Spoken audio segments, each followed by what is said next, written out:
هەروەکو چۆن بۆ ژیانی دنیات هەمیشە هەوڵ دەدەی گۆڕانکاری بکەیت و بەرەو ژیانێکی چاکتر و باشتر بچیت، دەی بەخوا بۆ دینداریشمان زۆر پێویستتر و ئەولاترە هەوڵ دەین هەمیشە گۆڕانکاری بکەین و لە چاکەوە بۆ چاکتر و لە خراپەوە بەرەو چاکەکاری بڕۆین. ڕەمەزانیش دەرفەتی گۆڕانکاریە. جا پێویستە گۆڕانکاری لە چیدا بکەین؟ پێویستە لە سێشتدا گۆڕانکاری بکەین. وەرە با بە کورتی پێت بڵێ. خاڵی یەکەمیان گۆڕانکاری لە نیەت و لە تێڕوانینتدا بکە. ئەگەر تا ئێستا نیەتێکی خراپت هەبوو بێت، ئێستا نیەتت ڕووبەرە و خێرکە و هەمیشە نیەتی چاکە و چاکەکاریت هەبێت.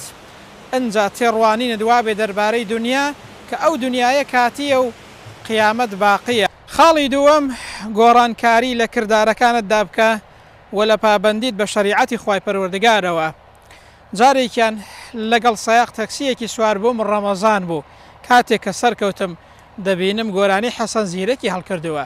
گوتم کاکە ئەرێ ڕەمەزان نییە، ئایا دەکرێت ئینسان بە ڕۆژوو بێت بەڵام گوێی لە حەرام نەگرێتەوە و گوێ لە حەرام بگرێت؟ دەی تەماشاکە ئەوڕۆ چەند لە گەنجەکانی ئێمە بە ڕۆژوون نوێژ دەکەن بەڵام تەماشا دەکەی گوێ لە گۆرانی حەرام دەگرن و تەماشای فلیمی حەرام دەکەن، کاتەکانیشان بەسەر دەبن بە شتێک نە سوودی دنیای هەیە و نە سوودی قیامەتی هەیە. جا پێغەمبەر دەفەرمێ صلی الله عليه وسلم ئەگەر ئینسان خۆی لە قسەی خراپ و ئاکاری خراپ نەگرێتەوە، خوای گەورە پێویستی بەوە نییە ئینسان خۆی تین و برسی کات. کەواتە لەو فەرمایشتەوە تێدەگەین ئامانجی ڕۆژوو بریتیە لە فێربوونی پابەندیمان بە شەریعەتی خوای پەروەردگار لە هەموو بوارەکانی ژیانماندا و خۆگۆڕینمان لە هەر ئاکارێکی خراپ کە هەمان بێت. ساڵی سێەم گۆڕانکاری لە هەڵس و کەوت و مامەڵەی ڕۆژانەتدا بکە لەگەڵ خەڵک.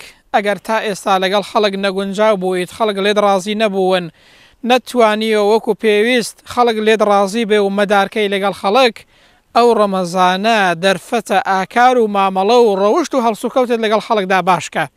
چونکە پێغەمبەر دەفەرمێ صلی الله عليه وسلم خەیر الناس ئەحسنهم خولقا، چاکترین کەس کێیە؟